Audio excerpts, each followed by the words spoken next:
Good evening. Today is Monday, November the 8th, 2021. The time is now 5 Recording in p.m. progress. The work session of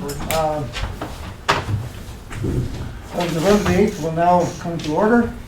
We have 3 particular items, followed by a special meeting afterward. To begin with the work session, we have item number 1, which is website discussion. Item number 2 is Greenway Master Plan review. And item 3 is Sidewalk participation program discussion. And just for anybody who's listening, that sidewalk participation, that is for an issue that came up a while back concerning just sidewalks itself. It's not just sidewalk patios and dining and that stuff. This is just sidewalk issues that were brought up. So let's go ahead and get started with item number 1, website discussion. Mr. Valentine, who is... Actually, Mayor, we've engaged the services of Christy Rogers, and she is here. Okay. She's been going around to all departments asking them questions about our website and how they use it and everything. And before I mess up more than I should, I'll let her come Christy, up. you want to come forward, please? Sure, thank you. Yeah. Thank you very much. Thank you for being here. Oh yeah, thanks for Hopefully you having can me. straighten this out, okay? Can you all hear me okay? Yes. The masks are a bit muffling, but my voice tends to carry, so. You can take your mask off while you speak. Oh, okay. All right, I have a teacher voice anyway, so can you hear me okay? Oh, yes. All right, perfect. Thank you all for having me and thank you for the introduction, Mike. So as he said, my name is Christy Rogers and for this project, I'm a project manager, but around town I'm also a web developer and designer, and my background is actually in user experience research, which is important in all aspects of website design. So as Mike said, I have been one of the most important aspects of this, anytime you're doing a redesign, is to make sure you're asking lots of questions about, okay, we have an existing website, but there are some problems with it, as evinced by comments from various folks and community members, and it can be improved. And so where do we want to start? And so talking with people about how they use the site, what do they try to do on the site and maybe can't do, what their experience is, that's a really great starting point to figure out what we need to focus on in the redesign. So, and as I understand it, Karen had requested that I come and speak with you all, which is, it was on my list of things to do, so it worked out. And so what I'd really like to do is talk with you about how you use the site. First and foremost, you as individuals, but then also perhaps you've had conversations with people around the community who have opinions about the site or have some thoughts, and so I'm interested in hearing about that as well. But first, I'm just sort of interested in you as individuals and you as community members and as people serving the community in your official capacity, what essentially do kind of a group interview or focus group discussion here, if that works for you all, excuse me. Is that something you're up for? Sure. Awesome. You can. So first and foremost, do you all use the website? Yes? Yes. Okay, great. So what do you use it for? What are the primary purposes for you to visit the site? I look up the municipal code. Muni codes? Okay. And I'm going to take some notes here as we talk, so. Okay.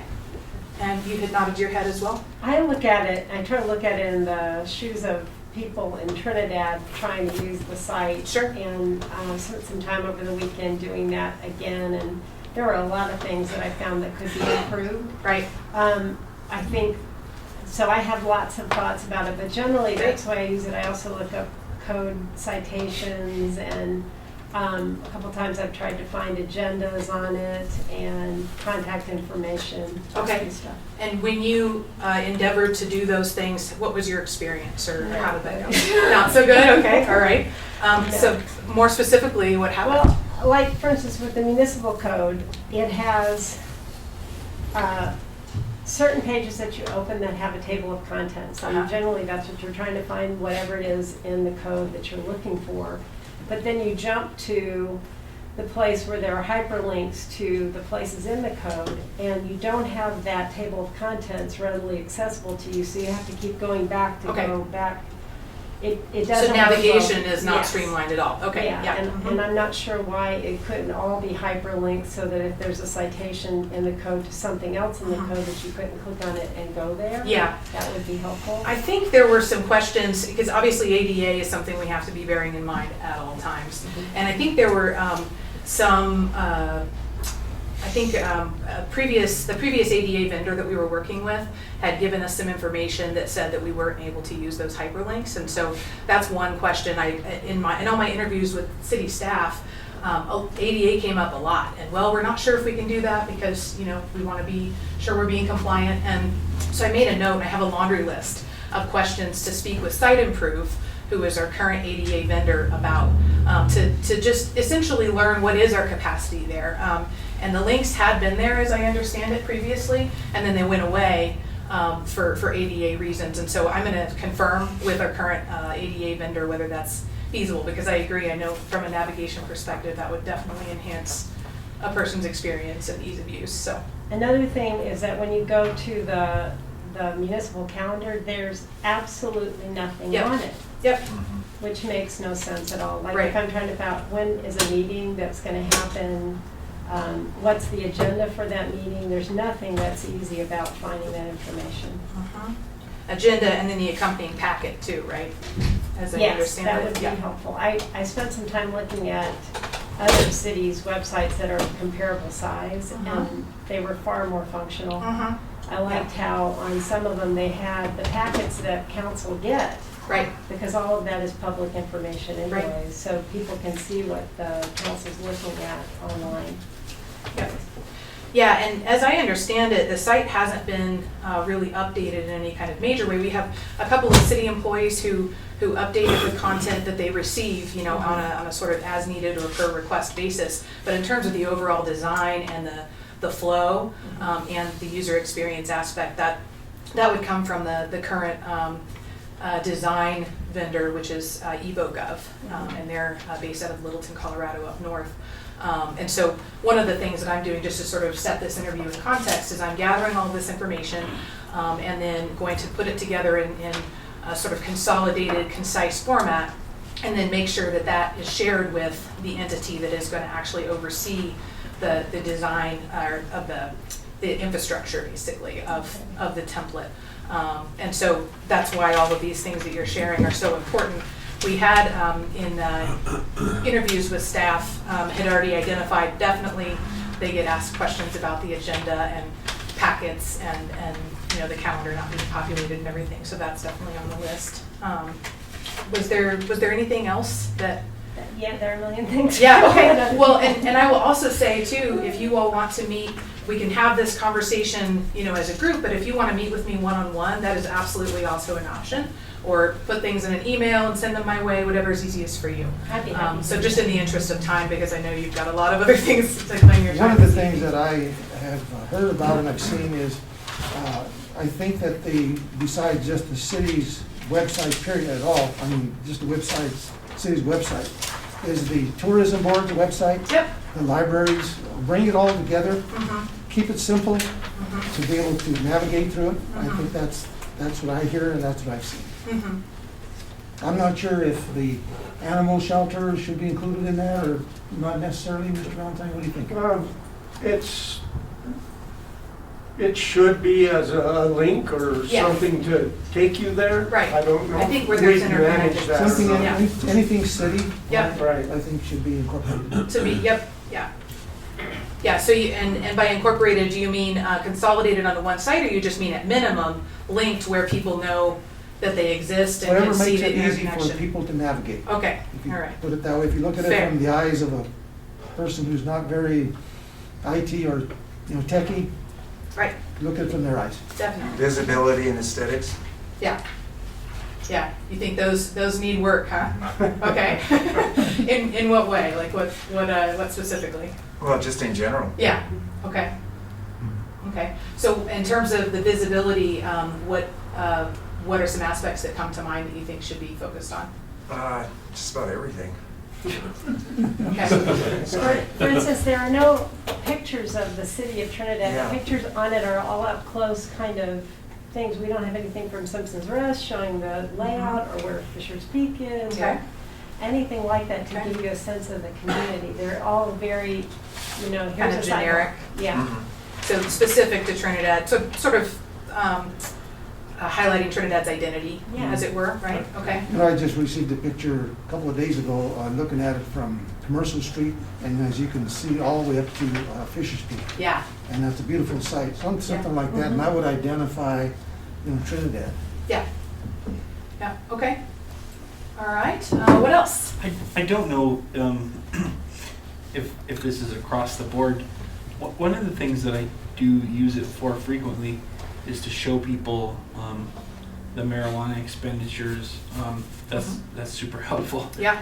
However, it's not always super mobile device friendly. I don't Right. know if that's something that could be fixed. Yes, it definitely, the responsiveness to different, essentially device. Yeah, and especially when you look at those, it has several columns and rows, it becomes pretty garbled on a small screen. Right. I don't know if there'd be a way to make that more mobile friendly, because I mean, you know, a high percentage of the time, people, you're having that discussion, you're standing downtown, whatever. Right, and so you have need to your be able phone to, in your hand. yeah, That'd definitely. be super handy, I think. Right, right. Yeah, designing for different screen sizes and different devices is absolutely key. And, you know, if you think about how technology has evolved just in the last 5 years since the site was designed, we've come a long ways, Right. you know, in terms of tablets and mobile phones being just ubiquitous. So definitely when we update the template, that will be something that I'm gonna be really paying close attention to make sure that the template that they implement has that capability. Because if you look at, we have some analytics on the site so we can see what kinds of devices people are using to access the site. And the majority are mobile devices, whether it's a tablet or whether it's a phone, a smartphone. So not as many are using the desktop as their primary means of accessing it, so. Have you looked at other cities' websites to see what they all Oh, yes. put in? Oh, yes. And just to look at it and see where we're lacking? Yeah. Because, you know, for instance, we have now the Space Gray project. Mhm. You know, we're working on the Fisher's Peak project. We're Mhm. working on the River Visioning project. Yep. And other things like that. Now, how all those can be incorporated or, you know, Yes. brought in, Yeah. to what extent? Yeah, yeah, and I think, you know, there's a lot of scope for having even a tab or a centralized location for ongoing projects. So if someone wants to see what's happening in Trinidad, you know, what are they working on, where's their energy going?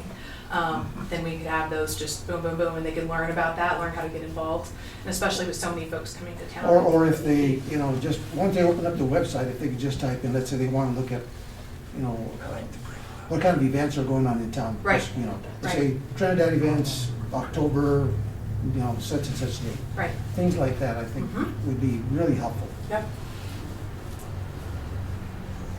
You know, Okay, tie in, like, for instance, the other thing too, are museums in Trinidad. yeah. They're, Monument how- Lake, there's no reference to Monument Lake. how often are they, you know, what's their timeframe of open, that they're being open, that they're open? Yeah. Right, Things like that. right, Golf course, yeah. all of the city's properties like that should definitely be on there.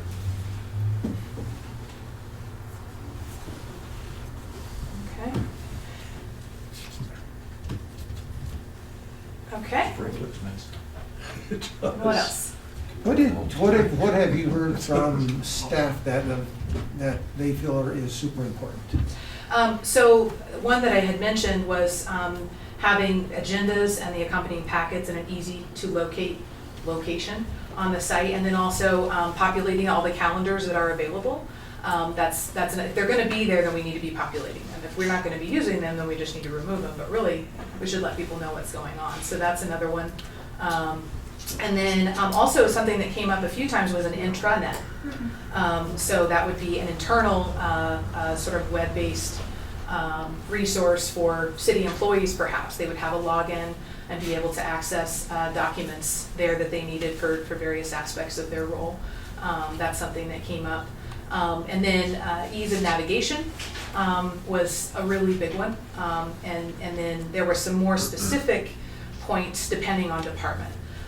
And so, for example, in planning, Sky has some specific things that he's wanting to do in terms of Public Works, there's some specific things, and permits, some specific things in terms of the website, can be structured to enhance workflow and make things easier for city employees. And right now, it's not able to do that in its current condition. So that's another thing that we're looking at is obviously making it a useful resource for community members, but also city employees could use it, in theory, if it was designed properly to augment their existing workflow. Something that there was a lady in Trinidad, actually, I'm not sure how much she's doing because of COVID right now. And what she would do is she would bring all of the events that were going on in Trinidad, and they would change from month to month. Yep.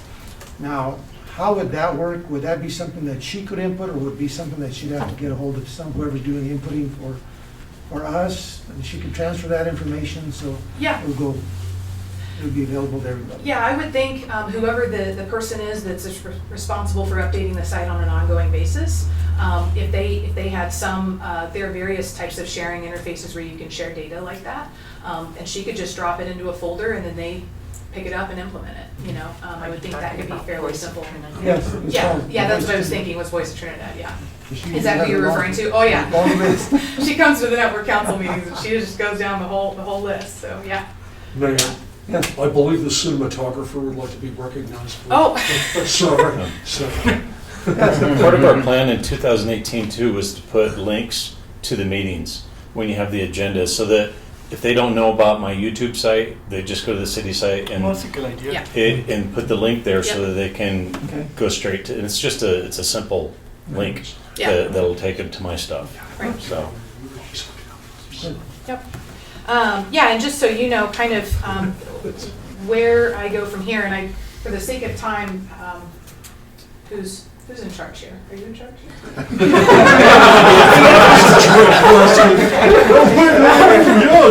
Yeah. How are we doing on time? I don't want to take up too I much think of we're your good, but I time. think we just want to make sure that we cover the bases. Definitely. Okay. Yeah. So anything else in terms of just open feedback? What you'd like to see? Yeah. What does EvoGov do? So I mean, for us specifically, what do they do? For us right now, they're providing hosting support, and that's it. They did design the site back in, I think it's been about 5 years, and so they designed the initial site, but then since then haven't really been, they haven't had an active project with us. Who changes this information on the site then? So that's 2 city employees, Kim over at the police station, and then Des downstairs. Okay. And Kim primarily oversees, they both tag team on keeping things updated. But given that they have other jobs besides that, and this was kind of something that was given to them, they don't necessarily have the time to enhance what's there. They're just doing what they can to keep up with the content that flows their way when people need something to be updated. So that's actually another thing that I'm going to be looking at is, based on all of the feedback that I get from you all and from community members and from city staff, I'm going to be putting together something called a wireframe for different pages, and in web design, that's basically where you're sort of, like if I was going to do a sketch and draw a rectangle at the top and say that's an image and then a text box, and then basically you're laying out what the page is going to look like and how it's going to function and how the different pages are going to link together. So I'll be doing that for some of the different departments based on feedback, like what they would like to see. And then a high-level overview of the findings, as I said, that I'll pass on to the person who's developing the municipal site, like a template for it. And then I'm going to be developing content with each of the departments, which is where that kind of plays in, and figuring out, okay, how do we make sure that you feel comfortable in here so that you can update this, or how do we establish a good workflow where we can maintain the currency of the content, because that's another challenge. Is there's so many pages that we're going to need to go through one at a time and update them. Mr. Valentine, 2 questions. One is, we're going to have 2 people, that would be Kim and Des downstairs, that are going to be inputting information. How do you keep them so they're not overlapping and all of a sudden they're doing double the work? They communicate very They do. well there. Yeah. They're in constant communication. Yeah. And whether that's the model moving forward, Right. it may change on who we designate, or so that we have a seamless stream in there. But currently, it functions as well as their knowledge is of what they can put in. Right.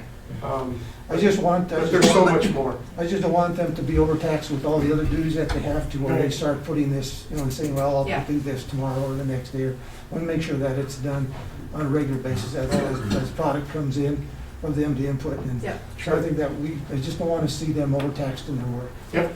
Well, I think as growth comes along and more events and everything happening, it's gotta be something in the future. You're gonna have Yes. to look at someone to, Right. that'll be their job. There's gonna be more than 2 people that have other jobs already can Right. handle. That just ain't gonna happen.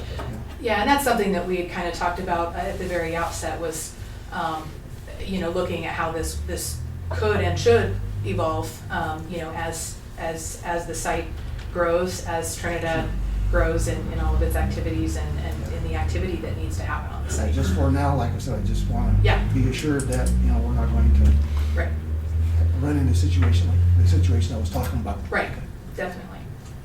Okay. Yeah, and I'm gonna be helping, especially with this, with the bulk of this kind of initial updating. That's something I'm involved in as well. Give us your phone number in case any one of us has Yeah. any other questions. It is, Is this the city phone number? Do you have a city phone? 719. Yeah, right. Do you want We to can- text it? We'll Yeah, get it. yeah, let's do that. I'm like, Good hesitation. She is good with IT. Right. And social security. yeah. There are limits. That's right. Yeah, We'll but We'll get back to you. But yeah, definitely, and I'm totally happy for you all to email me directly with feedback, and also a question I had for you is, would you like for me to keep you looped in as we progress, just kind of letting you know, as we go through some of these different phases? Okay, I think if you look at this, you step it, I think it'd be a good idea. Keep yeah, us informed. definitely, and that way, as you're talking with community members, you can be giving them updates as well and keeping them dialed in, so. Okay. Awesome. Okay. Anything else you'd like to discuss? Well, in, have any other in questions? group? None? Good. One question, would council think it's a good idea to put our names with our email addresses on there? And our faces, and our faces. Probably, Yeah, we could put. probably wouldn't be a bad The idea. photographer did a fine There job. there are sites where that's done very, very well. And Yeah. it puts forth a really professional image and an image of transparency, and I think that's huge, especially right now, at such an important time in Trinidad's development, so. Great, okay, we'll do it. All right, thank you, Chris. Thank you all very much. Thank you.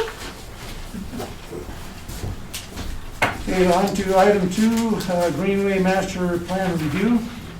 Is they on big screen? They are there. Of course, we have Jeff Shoemaker and Dean Pearson with us, but let me, we are already there. They've been very busy with the master planning process for the Purgatory River Visioning, along with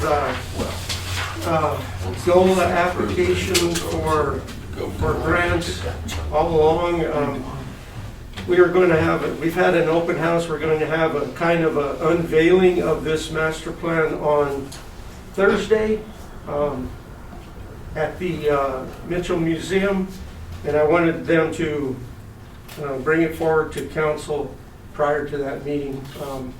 So with that, And they said 5:30 to 6:30, correct? correct, from 5:30, I think. I'll turn it over to Jeff Shoemaker, and take it away, Jeff. Thank you, everybody, and I'm going to ask a really dangerous question. Can everybody see me? Yes. You're on the big screen. Oh, that's really bad. But I'm glad with everybody.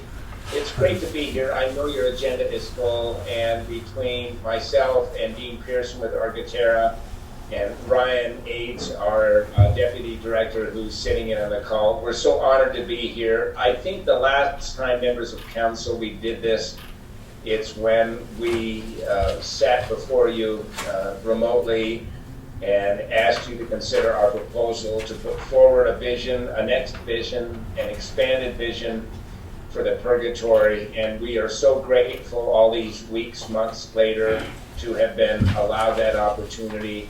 And what you're going to see tonight is the latest version of, and it's important to understand this is a conceptual plan, it's a vision plan, it's an idea plan, it's based in reality, it's based in opportunity, it's based on implementation, but it is a conceptual plan.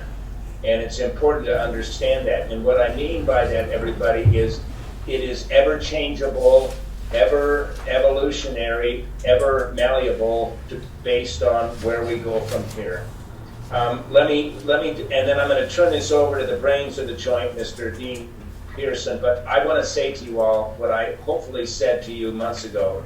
It's such a treat and such a delight for the Greenway Foundation team to be involved in this. Your river has already such realized potential through the Purgatory Watershed Partnerships, through Trout Unlimited, through citizenry involvement, through volunteer involvement, through young youth corps involvement. So it's not like this river has not been engaged. We've got an amazing trail system. There's access to this river. Our contract, our proposal at the request of the city was, what's next? Where can we go from here? Where can we take the strong bones and the strong foundation of what's already on your amazing river? And where can we show you thoughts and ideas on how to take it to the next level? So that's what we've been hired to do. That's what we're going to share with the community at our final public meeting on Thursday night. But we are so delighted, and thank you, Mayor, and thank you, Mike, and thank you, Jared, thank you, Gil, thank you, everybody, for letting us take up some of your agenda tonight. And time is limited, so my purpose was to tell you good evening and thank you, and I'm going to turn it over to Dean, and we will walk you through some concepts that we hope you like. And if you like them, great, and if you don't, show up at the meeting and tell us where we haven't met the mark, and then we'll go from there. So Dean, that's my intro, brother. Thanks, Jeff, and thank you everybody for your time tonight. As Jeff said, I'm going to try and share my screen. Looks like I'm going to need permission from you to do that. Please tell me you doesn't mean Jeff Shoemaker. No. You are me. Never good. Never. That would be Audra. There you go. Awesome. And by the way, Audra, you just rock, man. Thank you so much for everything you do for us 200 miles to the north, so thank you. Oh, you're very welcome. So, Dean, I have my screen shared. That's what I was prepared to do. If you want me to stop sharing, I'll turn it over to you. This is fine for the initial one, but I have some other slides that have other images. So if you can turn it over to me to share. Yeah. Thank you so much.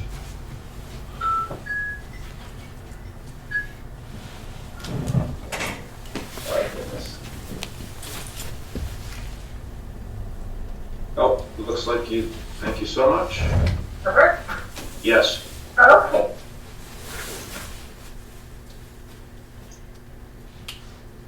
Can everybody see it? Can everybody see the plan? Yes. Yes. Awesome. That's great. Technology is so great when it actually works, right?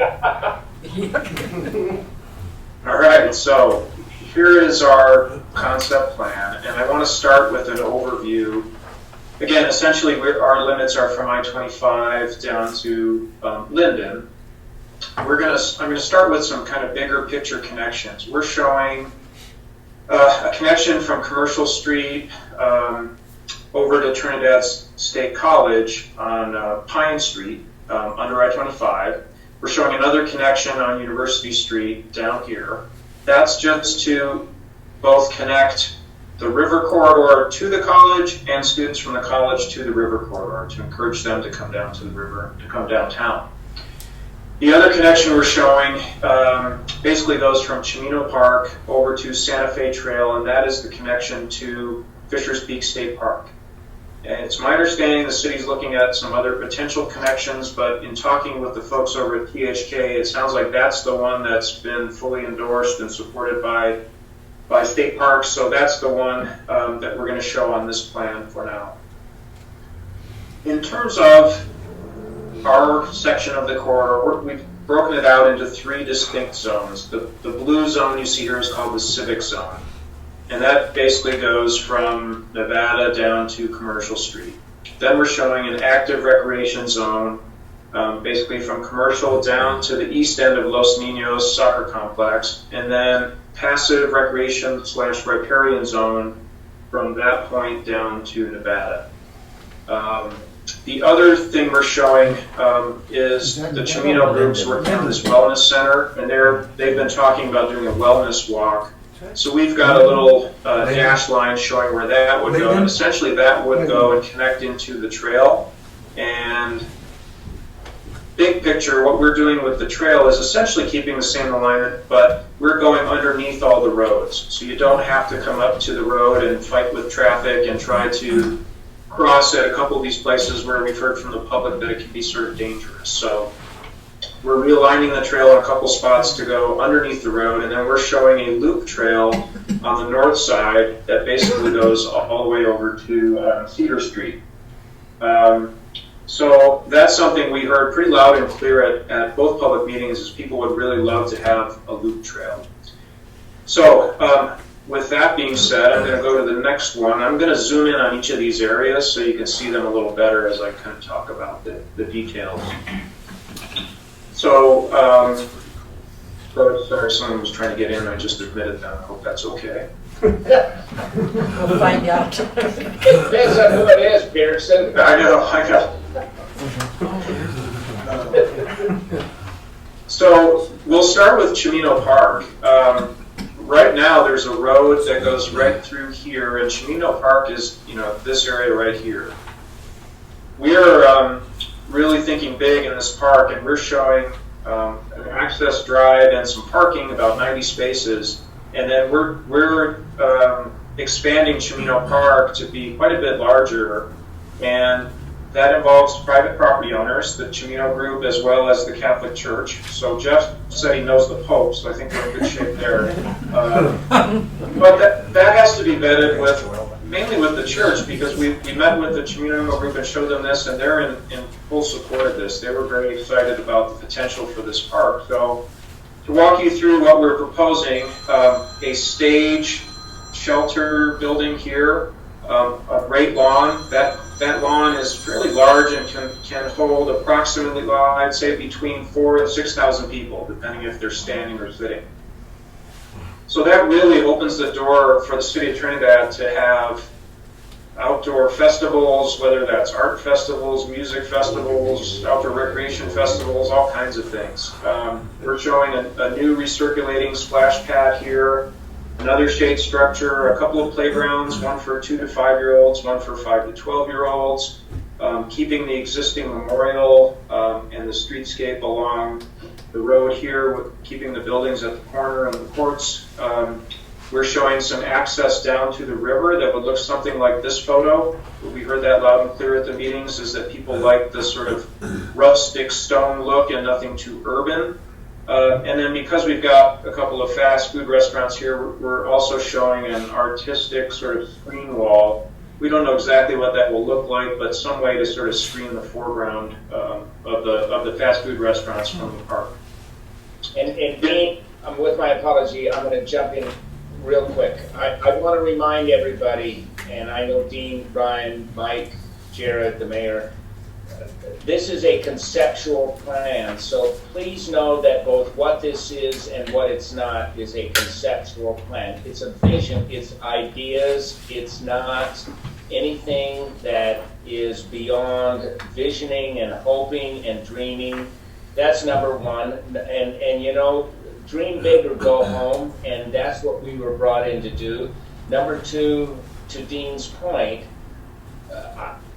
why would we reach out and take current property of the Cimino family and expand that into something that's different without their engagement? So this is an idea, and yeah, you know, we're going to need to sit down with the diocese and figure this out.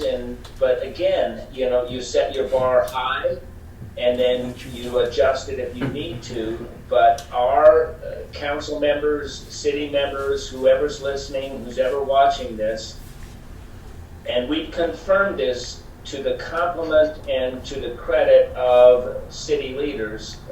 Be big, be brave, be bold, and do no small things. So we're showing you already some pretty heavy-duty stuff, but my experience in my time in work on this on the river is you start here, and then if you need to, you adjust it. But what we're trying to show you is what we feel is real opportunity for your river and its surrounding area. And think about the potential of having an open space, community art, music festival opportunity here with being, I think you said 4,000 to 6,000 folks potentially, is that right?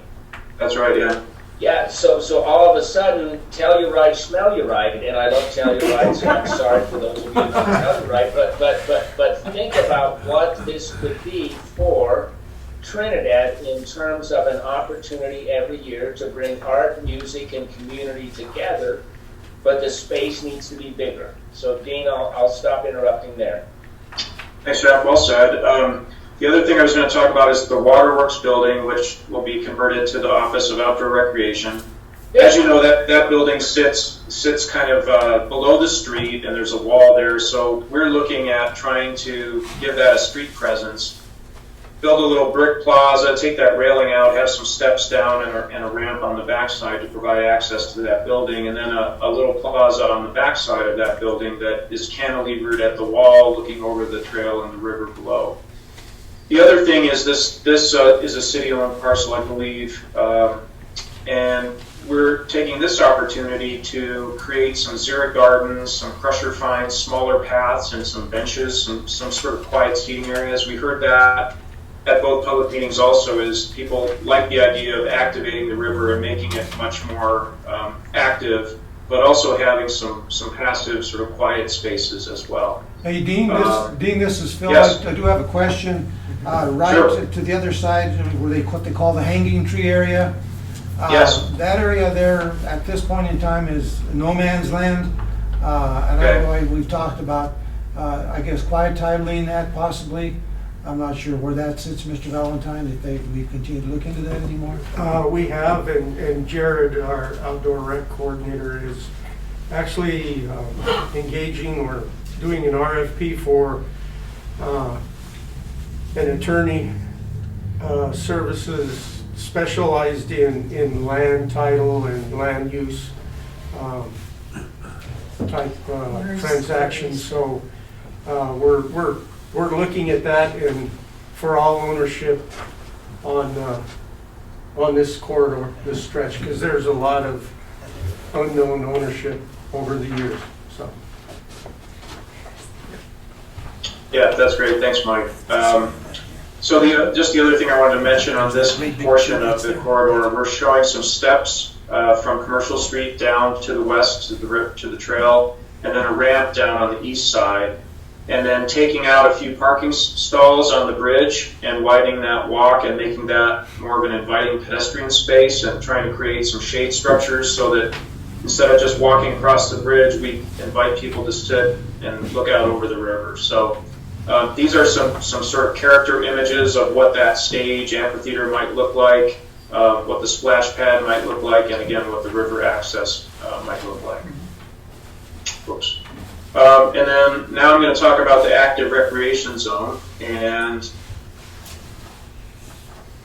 you know, this is the area between Commercial and the Flag Bridge. And without getting into too much detail, we had looked at a complete redesign of this area, taking the dam out, met with the irrigators a few weeks ago, and they're pretty resistant to change, want to keep the existing dam, even though it's over 100 years old. So we're showing for now the design of some improvements that S2O Design did for Julie So it keeps the dam in place. It creates a fish ladder and a boat chute basically on top of the dam or filling downstream of the dam. Shows some pathways, shows a little wading pool for kids, some grade control structures. So it will be nice. We don't think it's the full potential of what it could be, but it is what it is for now. So that's something we hope to try and vet more fully in the next phase of the project. The other thing we're proposing here is taking out the flag bridge. Dean, this is Phil really again. creating, instead of from point A to point B, a place again in the middle overlooking the river where you can encourage pedestrians to go. So, Hey, Dean. Dean, Yes. This is Phil again. Concerning the dam that's there existing now, as an Yes. engineer, I know that you guys have an engineer, I think, that looked at it. I know that there's resistance to replacing it with a new dam. Do you know if an engineer looked at that and looked at the capability of when that would fail? It's a good question, Mayor. No, we had an engineer look at that we basically asked him, if you were going to look at this stretch of the river, starting from scratch, pretend there's no dam there, you wanted to create a diversion structure, is that in the best location and the best shape and the best design to do that? And his answer was absolutely not. So he basically gave us some free time to design something that would work better and more efficiently, but the irrigators really didn't want to hear that. He has not done any investigation in terms of the structural soundness of that dam and sort of how long it might last and what these repairs might do to it. So again, that's something we hope to vet further in the next phase of the project. So. And Dean, Mayor and Dean, let me weigh in on that. I have that responsibility. Every project has a scope, every project has a budget, every project has a calendar limit, and we are at that as of the end of this week. And so, to Dean's point, I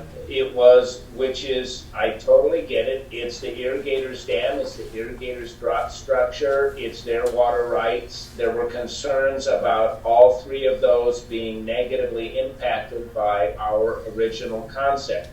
So, for the sake of time, budget, calendar, we are endorsing in this plan their vision for the current time, but I would be less than honest to tell you as an organization that is on the city's nickel, that we do feel that moving forward there are additional opportunities to increase the irrigation opportunity, to decrease the current head gate and drop structure liability, to do this, and this that's of benefit. But you know what? Life is life, and so we're endorsing what, to her credit, Julie, as the head of Purgatory Watershed Partners, and the board and the irrigators have endorsed. They're pursuing, they've obtained funding for this version of improvements, which are positive. But we feel there are greater opportunities moving forward, but it was clear that that was not something that was endorsed at the current time, and we respect that, and we're showing that respect in this current version of the plan. Dean, am I close to this? Oh, right on, Jeff. Yes, absolutely. So the other thing with the bridge, I'll just show you these images. This is a pedestrian bridge in Providence, Rhode Island, over the Providence River. So yes, it goes from point A to point B. It's a nice graceful curve, but it also has pedestrian spaces, and that's what we're after here. Creating these spaces where you can sit and watch what's happening, watch tubers in the river below, watch people fishing. This is, again, some planting, some just nice places to be able to sit. And we're showing some shade structures as well, so that it's just a comfortable place to go and eat lunch, have a coffee, and just watch the river on both sides of the bridge. So, again, this conceptual idea has been vetted with the Cimino group. They asked us, right now the flag bridge sort of aims right at the back of the Toyota dealership, so they asked us if we could realign that to basically put people onto Chestnut Street, which we've done. So We're also showing a small overlook where there's an existing sort of deck right now. And then the other thing that we're proposing on this more active recreation zone area is in Los Niños Soccer Complex, relocating the basketball court and the playground so that the park can have closer access to the river. Now you're up pretty high, but we'll have an overlook there, and then the trail actually will go through the park, and the park users will be able to get to the trail easier, and it won't be a chain link fence with a retaining wall. And then we're showing a walk going along the park out to Chestnut Street as well. And then these are some images just showing, roughly what those grade structures would look like on the river for tubing. And then the last section is the passive recreation / riparian zone, basically from the park to Linden. And we're showing a small trailhead with a shade structure at Jared's request. This is, I believe, city-owned property now. And we're just showing a small sort of access point to the river, just past that pedestrian bridge where there's actually, the grades are favorable to get down to the river. So that's a place, there'll be a little beach there with some boulders where people could take out their inner tubes. And then again, we're showing this loop trail on the north side. And as Mike mentioned, Jared's looking into property ownership. There's, we think, based on what we know right now, that most of this loop trail won't be on any private properties, but there are a couple of question marks there, so that's something that needs to be fully vetted as well. That trail is intended to be something, not a high-speed 8 or 10-foot wide concrete, but something more like a soft surface trail for walkers. So, and then a trailhead would look something like that. So that is basically it for the presentation. In terms of next steps, we'd like to obviously get your feedback tonight, and then also public feedback on Thursday night. We will then refine the plan, put together a cost estimate, and wrap up the master plan process by the end of the year. And as I think Mike mentioned and Jeff mentioned, we are in the process of going after a GoCo grant for additional funds to start more detailed design next year. So with that, we'd be happy to take any other questions or comments that you have. Any questions, Mr. DeBone? Well, Jeff, I just wanted to ask you, in the concept visionary plan, the meeting on the 11th, you're going to welcome community input on how to create a balance between realistic and abstract, yes? The answer is yes, and I am a far bigger believer in realistic versus abstract.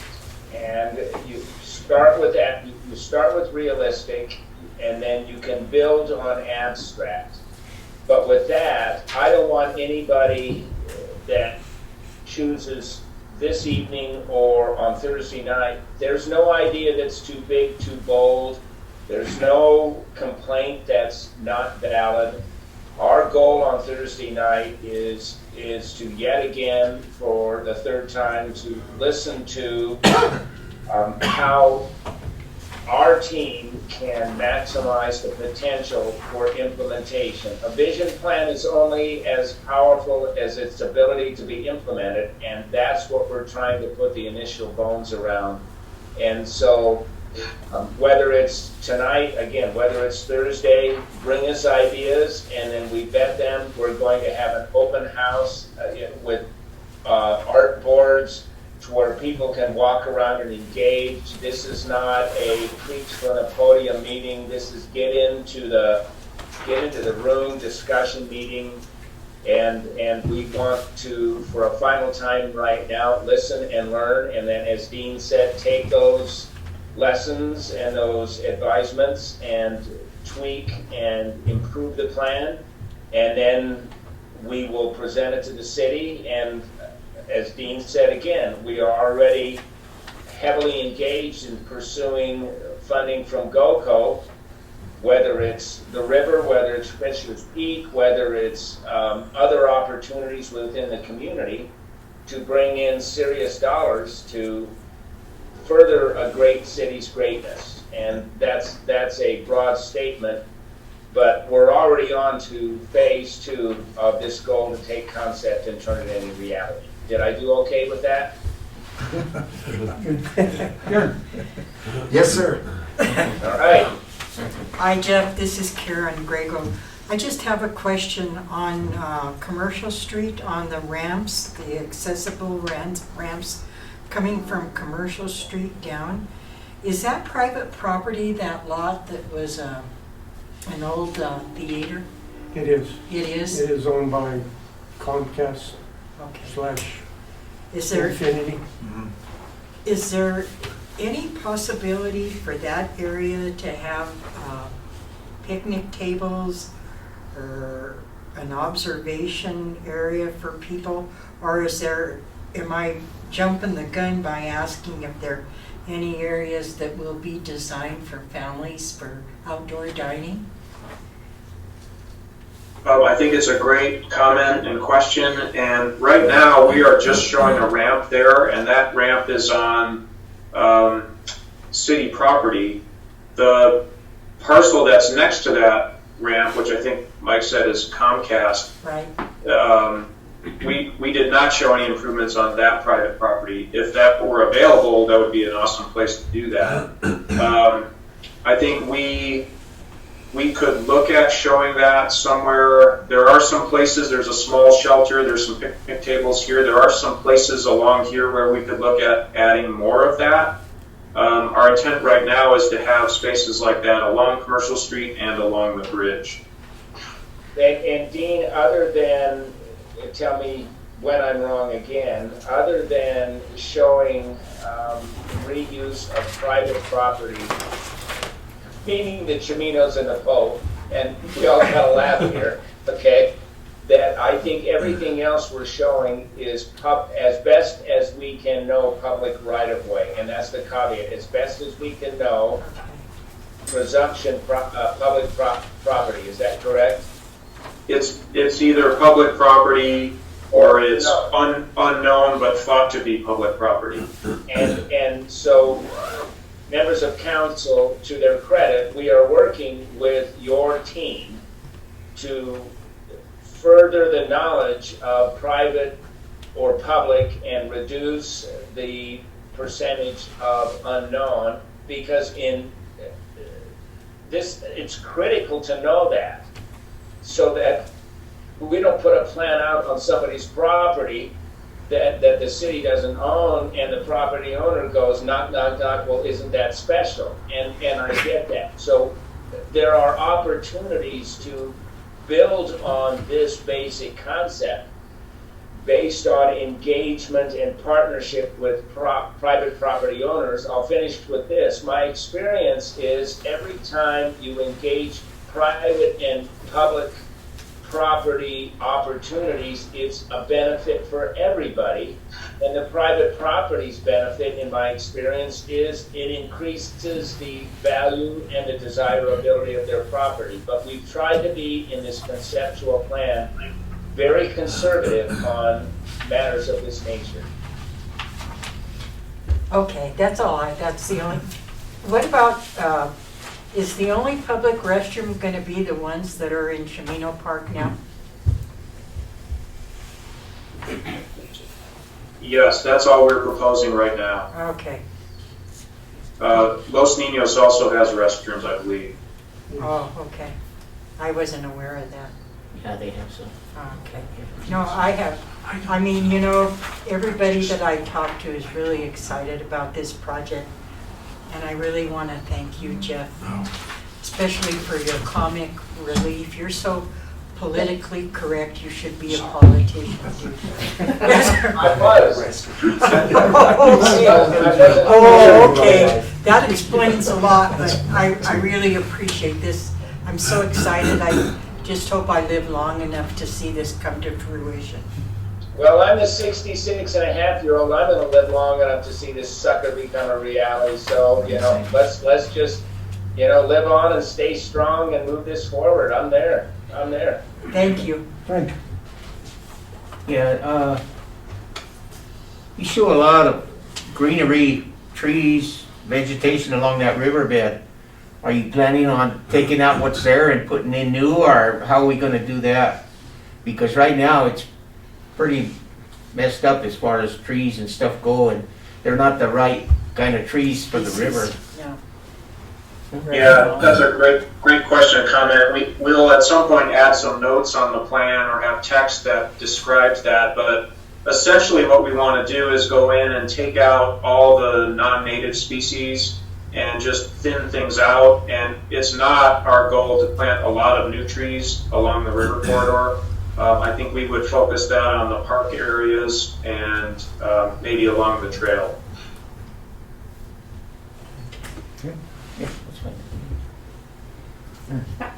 Hi, both of you. You've done a great job so far. I'm very excited about this, and like Karen said, so are a lot of people. The only thing that I see that is that immediately jumps into my mind is that there maybe needs something that's more of a connection, like a shortcut along Cedar that ties the two sides of it together, because I can see people being at a festival over at Cimino Park and then wanting to go down to the loop walk, and I'm just wondering if there's some kind of a tie-in loop that could be along Cedar, and maybe that's just the city's responsibility to put signage or improve the sidewalks there, but I think it would be good to have a tie-in there that kind of creates another loop. Yeah, that's a great comment. I totally agree. That's our intent, is to use that sidewalk on Cedar Street. So I think we can look at creative ways, whether that's some kind of pavement markings or wayfinding signage, but I think we need to make it really obvious where that loop is.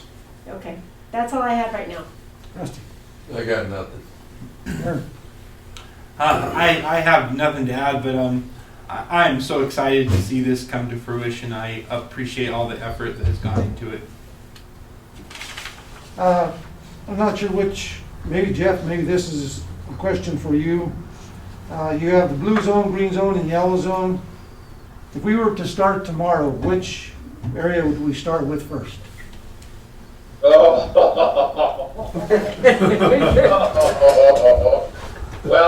the contract is with me at the Greenway Foundation, so Dean, get ready to disagree with me right now. Based on where we are and where I hope we can be moving forward between commercial and the pedestrian bridge, at this point, my first priority has to be to look at how we can expand Cimino Park. And that's a heavy lift and that's a big lift. Go big or go home. So how do we take an area that's great and turn it into an economic driver for the city, as we're showing? But I don't think there has to be 1, 2, 3. I think there can be 1 and 1A and 2B and come back to whatever. So I think we can, and I'm speaking for, you asked me, I'm speaking for just me. I'm not speaking for anybody but me, and I'm caveating the hell out of this. But if I had to do it now, I'd start there with, if that's 1, then 1A is, how can we continue to work in pure candor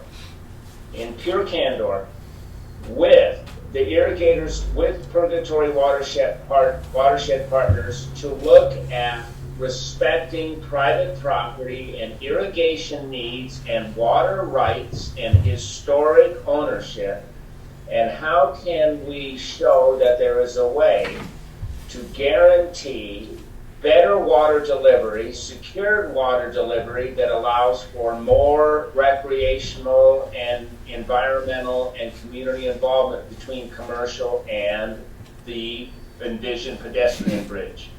So I think it's not 1, 2, 3. I think in this case it's 1 and 1.5. But if I have to pick on this plan my favorite child, let's take on and let's build something at the Cimino Park area. Another one, because I don't want Jared to be mad at me, and that is, how do we take the Waterworks building and take some, it's so underutilized, you guys. There is such an opportunity here for a repurpose of this building for the community and the area around it, and there's adjacent properties that are so magnificently opportunistic. And so the way I work is I don't do 1, 2, 3. I do this in a this, that, and the other thing. So if I'm going to do a stupid circle analogy, how do we take the full circle and keep working on all 4 quadrants of that circle? But if I'm required to pick first quadrant, it's the area that takes a wonderful Cimino Park and brings it to the river and brings the river to it and brings community to a river, both local, statewide, and beyond. And that's all me. And Dean, tell me if I'm even close here. Oh, that sounds great, Jeff. I think the way we would operate in terms of phasing is we'll do an overall cost estimate and we'll put some suggestions for you to weigh in on the phasing, and that can be determined on property issues, low-hanging fruit, what's going to be the easiest to do. So there's lots of factors that can go into that, and I think you have a lot of flexibility about it. Agreed. You know, Ms. Grego had a question concerning that Comcast property. Is that kind of essential to be able to be part of this if acquired? No, it's not. The ramp, we're showing the ramp working adjacent to that property on city land. Okay. Okay. I'm just wondering, because if it was necessary to have that property, maybe to engage Comcast, if they would either donate it or sell it, that would be the other thing that we could do if it was something that would be necessary to try to own, to be part of this entire plan. Yeah. I think frankly it would make it easier to put a ramp there because it's tight where we're putting it now, so it would be easier and better if that were available, but we can make it work without that if we have to. You got all their satellite dishes, for what it's everything. worth, and I don't think XL Energy in Trinidad knows shoemaker from whatever, but we have in the metro area a long-standing and ever-healthy relationship with XL Energy that goes back to the very beginning of our work 40-plus years ago. So that's big talk at 10,000 feet, but my history at the Greenway Foundation with XL Energy is they are an engaged community partner, and they are open to conversations. But Dean, I believe what we've shown, to your point, is what we're showing for ramps and stairs does not require property attainment. Is that correct? That's correct. Thank you. Council, do you have any other questions? Anything else? No. Well, Jeff and Dean, unless Mr. Valentine, do you have any questions? I do not. No questions. Just appreciate the hard work everybody's doing on this. And the hurdles that get higher every once in a while. But we'll get over them. Mr. Downs, anything legally that you can see that would play into this? No, Mayor, I thank you, but no legal issues arise. There are many that could, but none that do. So, how's that for an answer? Okay, well, thank you very much. Very and, lawyerly. I know. we will see you Thursday. Thank So, you. Mayor, I will finish with this, if I may, Dean and Ryan. You know, there's a quote from a movie, I won't take up the time, and that is, the heart is what makes it good. If it was easy, everybody could do it. There's some heart in here, but that's the greatness of it. We're just getting started. Yeah. And I'll finish with what I started. We're so honored, Ryan and Dean and I, we're so excited to be part of this, and we're your emissaries, and we're your facilitators, but at the end of the day, this is your river and your city, and all we want to try to do is engage and make it even stronger than it is today. And so for those of you that can be with us 3 nights tonight, you'll have to look at this in person.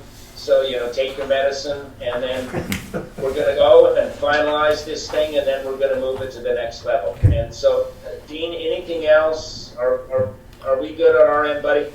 Yeah, we're great. Well said, Jeff. I can't really follow that, so thanks. Okay. Thank you. Like I said, Right. we'll see you Thursday. Thank you. All right. Thank you all. Good luck with your meeting. Okay. Thank you. Okay, on to item 3, sidewalk participation program discussion. Mr. Valentine, why don't you kind of lead us on that Sure. discussion? So, there's been some questions, concerns on whose responsibility sidewalks are and you know, how people can afford to fix them up. And so a few years back, probably more than 5 or so, we had a program where we set aside some CIP funding and put it out there that the city would partner with you if you wanted to, you know, do some of your sidewalk. What you have in your packet is some parameters that we started to lay out. Unfortunately, nobody took advantage of the request when we published it in the newspapers and stuff. So we want to try again. This is by no means set in stone. This is what was out there. These are some of the questions. I just wanted council to know that we're trying to work out something. There's costs in here that are from 5 years ago. There is some quotes that are in here that were going to be done by city employees. There were plans back then that we would hire a contractor once we got so many available properties and people signed on. Those are issues nowadays, us getting contractors. So we need to continue to work forward with something, I think, where maybe the homeowner can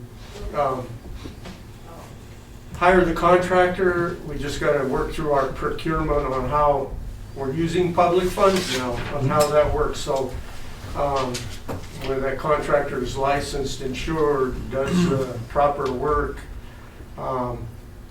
gets our sidewalk permits, lays everything out right. But anyway, I'll throw it out to council. I've already kind of mentioned to Cheryl that you had your budget hearing. I've kind of adjusted the CIP and said let's put some money in that and see if we move forward, if this is viable. With that, I just open it up to discussion, and I don't know, I kind of tossed this at Bob at the last minute and put it in the packet, so he may have some answers on ongoing, you know, projects that we have with ADA accessibility in corners. That would not be property owner's responsibility. It's just the running sidewalk, and this was modeled after a typical 50-foot lot, 5-foot wide sidewalk on 50 feet. I think one of the things, just before I turn it over to council, is that, of course, these costs I know need to be updated because they're outdated. Yes. The other thing I really do like is that a equal working relationship between a property owner and the city to share cost. And I think the other thing that would be necessary is, if we're going to do this, is this going to be done on a yearly basis? Or is it going to be for a one-year program, depending as to how much interest we get? Correct. I think those would be the things that we need to iron out to make sure everybody who wants to try to qualify has a complete understanding as to what their liabilities are and what our liabilities are. Correct. Yeah, and it would be when it was implemented 5 years ago, that was the thought, that every year we put so much into the budget to keep up, but it would also be first come, first serve, whoever applies and meets all the criteria. Otherwise, well, when we did it previously, we had no one. Maybe now, you know, we'll have 50 people come in, and so we'll have to have a process of application process. Yeah, I know 3 or 4 years ago, there was one business owner who was interested in doing that, and they said that they would, you know, pay for it, or in conjunction, they would do this. Right. But she never did come forward to get it done. So let's turn it over to council. Mr. Devon? Mike, if there's a homeowner that's a do-it-yourself, or do they need to get a city engineer to make sure that there's efficient drainage and quality surface area for safety? Yes. Yes. There's a lot of people that pour their own concrete. Exactly, and We do have a sidewalk permit process in place now so that the engineers can go out and make sure that the forms are set right and they have the right thickness and all that. There's no charge for that permit. It's just a process so that they can go out and ensure that everything's being constructed correctly. So that's a good question. Maybe we could share the cost of the, the concrete if they're doing the labor themselves. That's all. Okay. Is this for commercial and residential sidewalk? Yes, that's the thought. Okay. Okay, I had a question and I lost it. If I remember it, I'll come back. Okay. Shush. You sure? Yeah. I don't want to be interrupted No, tonight. no. Okay. Because I know Frank's poured sidewalks before. We've got, on the, when would you have the updated cost on sidewalks, say that 5 foot wide, 50 foot long? Like I said, I sprung this on Bob, so. Well, I mean, I'm asking, when would you be working on this here shortly? And what about, I have an issue, I mean, I'm gonna sign up for this. I have an issue over at my mom's house on Nevada. There's a curb and gutter that has sunk, and my sidewalk comes out to it, and the drainage ain't very good there. Would the curb and gutter be included in that? Because and I think that there's an issue with the drainage underneath there that goes to the Arroyo. Because on the corner of Nevada, and that drain is plugged up. Okay. And they did kind of try to dig it out. But I'm just kind of curious there because I do have a sidewalk that's really deteriorated. And I'd really be kind of interested in what we could do with the cost and take a look at that. It's right there at 805 Nevada. When you get a chance, Bob, go ahead and check it out. City council is exempt. That's the only thing I got. It's something that I think needs to be done in a lot of places. And I would be more than willing to get, walks done. And I think it's a great idea. I think we should do this and maybe clean up a lot of the areas. Definitely, and yeah, if you have an attached sidewalk to a curb that's sinking, we're not gonna try and do the sidewalk and leave the curb there. Yeah, So because it it would probably be wrapped up into this cost and cost sharing. Drainage issue, we'll look at that as a city. Yeah, they really need to look at that area right there. Okay. First of all, I'm really happy to see this coming in front of us again. I'm very supportive of us having some kind of a carrot program to encourage people to take care of this, but I'm wondering, do we have any sticks?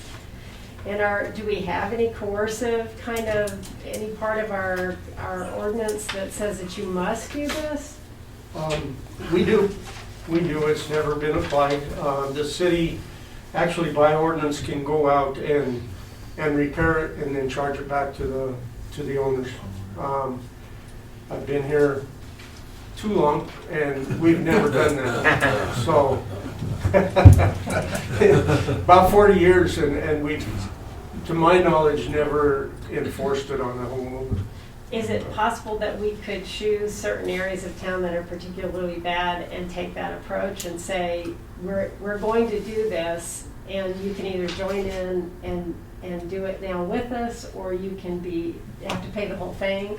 Is there any way, because I love that we would have anything, Right. but I see that it would be piecemeal, and Wow. that's what we have now is piecemeal. Right, and I want to be equitable. I don't want to do enforcement on just a certain section of town.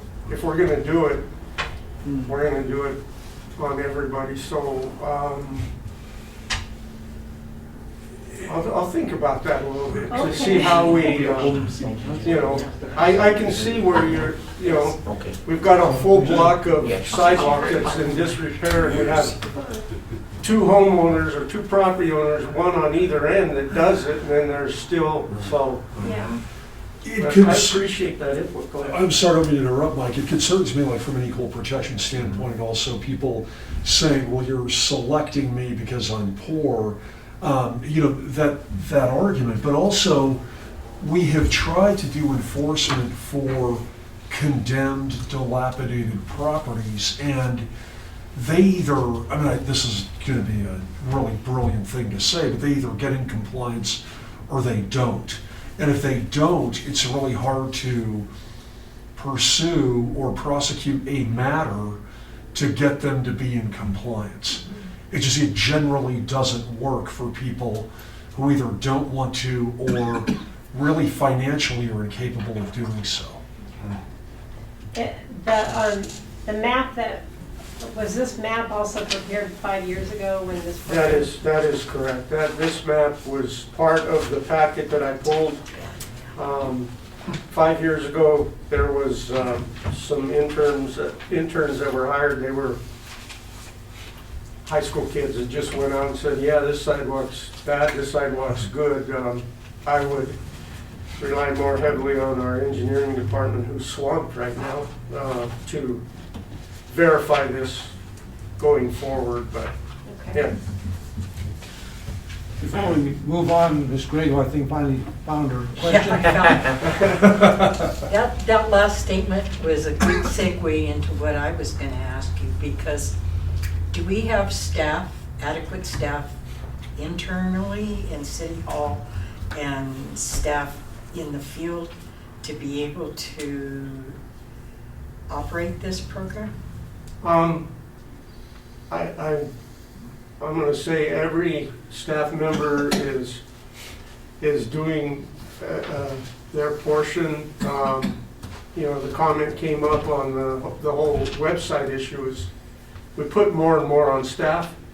I think we've got a finite amount of funds. If we do that, it's going to be busy for the summer season of concrete pouring that we can go out and do.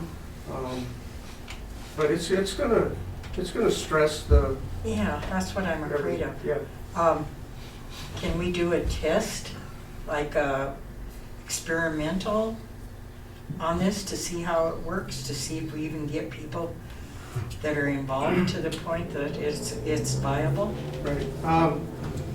I really want to put it out there for a certain number of years.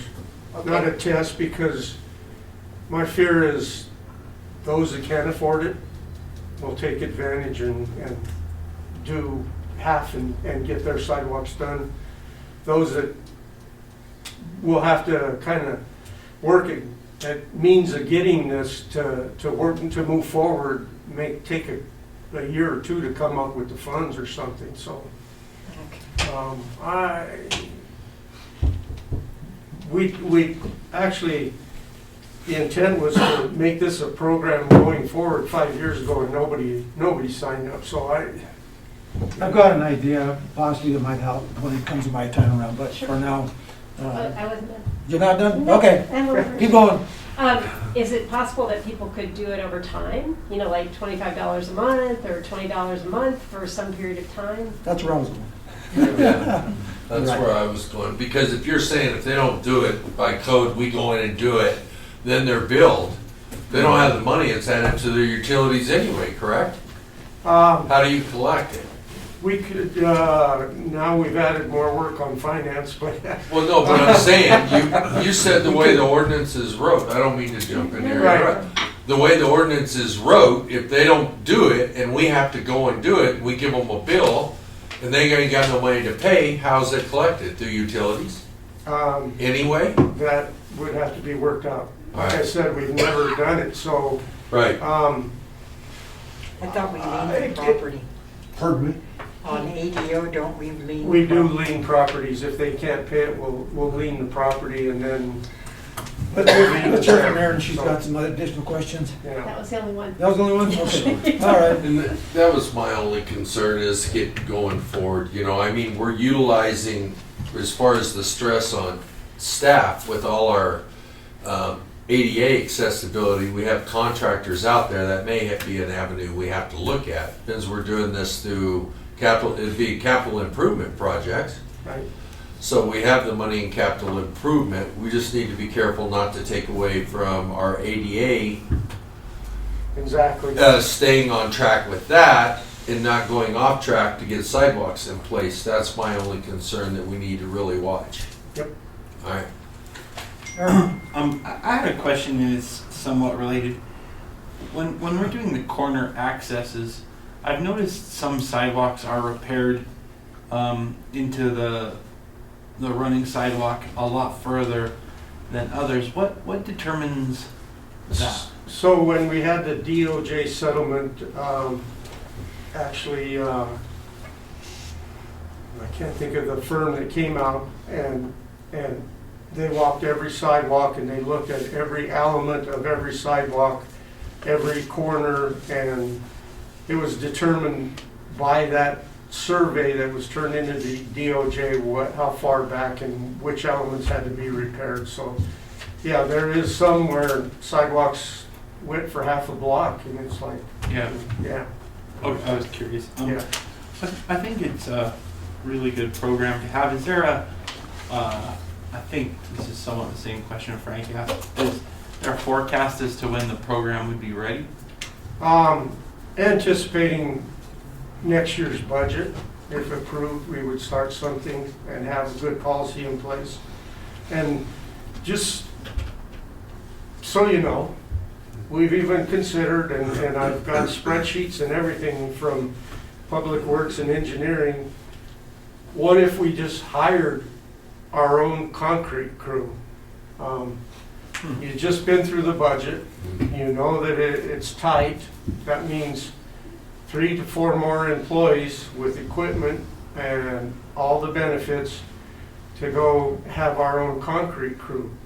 What this does is it's from our CIP 1 cent sales tax, where we can do infrastructure projects, but we're not supposed to hire personnel with that funding. So we're trying to balance that. I mean, it would be great if we had our own concrete crew. We wouldn't have to worry about bidding anything out and we'd go forward, but there's the funding issues and the restrictions because the CIP was voted on by, you know, the citizens.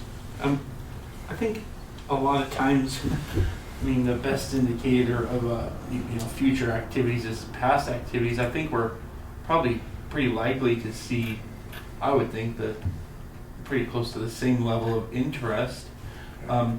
Only because, I mean, you're talking to people about spending discretionary dollars, and I think, you know, everything's costing more nowadays. People's cost of living is not kept up with how fast our prices are changing. So I think we're still going to see a really limited involvement with this. So I think it'd be a good program to have, but I wouldn't expect there to be a lot myself. I'm sorry. It could be a mix of enforcement and offering.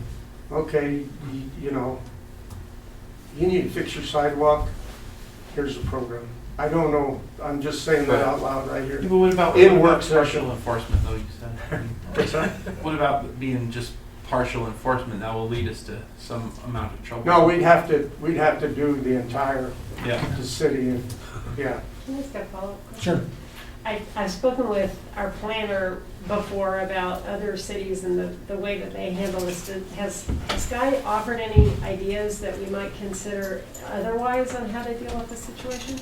Like I said, I just sprung this on Bob really quick to put it on the agenda. Sky doesn't even know about it, he's sitting there, so. Go ahead. And I know you don't have the answer to this now, Mike, but I mean, it's something we'd be aware of. If we were going to do enforcement, is there like a wild guess as to how much money that would be? I mean, that's got to be a ton of money. I don't have that, but we have looked at that in one of the settlement agreements. It's in the millions. Yeah, okay. I think one of the things that we need to do is take a look and see what that dollar amount that we're going to set aside for the program for each year. And then we open this up to the public and ask them if there's any involvement, any consideration. And if they cannot pay for it up front. And then again, it goes back to finance, to work out maybe a payment plan, whether it's over a year or two or whatever it is, so that they may want to be able to do, but they just can't do it right, up front. And I think that someone mentioned earlier, we would pay for it up front, but then expect that in payment in lieu afterwards. So I think that's one way to make it look attractive, and just talk to these owners and say, you have a problem with your sidewalk, we're willing to help you with it, and this is how we can make it work for all of us. I think that would be important. And that's where I think that maybe your answer or your question might be answered partially, is, extending an olive leaf, an olive branch to some of these homeowners to help them out to pay. Yeah. So, okay. Anything else? Mr. Valentine, anything else? No, I thank you for the input. We'll see what we can bring forward. Bob, they sprung this on you, any questions? No, I'd just like to add that I know over this past winter, Alamosa had a program, and they got it out on the broadcasting to let the people know that it was kind of a 50-50 cost share. I think the city was actually doing the demolition, and like you said, the person would have to come up with half the cost, but that's, it'd be interesting to see the people that would take advantage of it, if they even do take advantage of it, because somebody might say that my broken sidewalk's fine, and there might be another person that takes a lot of pride in their place and they jump on it right away. We had a lady this summer that replaced the sidewalk out of her own pocket, and she'd have jumped on that program in a heartbeat. Yeah.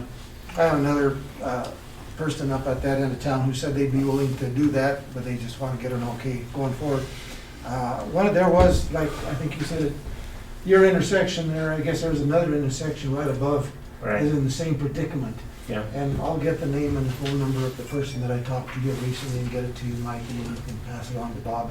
Sure. You can contact that person and see what, Yeah, because he's definitely. concerned with ice buildup in the wintertime. Yeah, if council gets complaints, definitely refer them to staff so that we can at least assess. Sure. You bring up a good point. If damage is caused by our lack of our lack of drainage or something like that, is there any place in there for replacement of certain areas of town that are damaged because of our drainage? Because basically the streets and everything is our drainage. Correct. And we do have drainage line item both in Public Works, Street and Bridge budget, Right. and there's a little bit in CIP in the capital improvement, so, yeah. All right. Okay.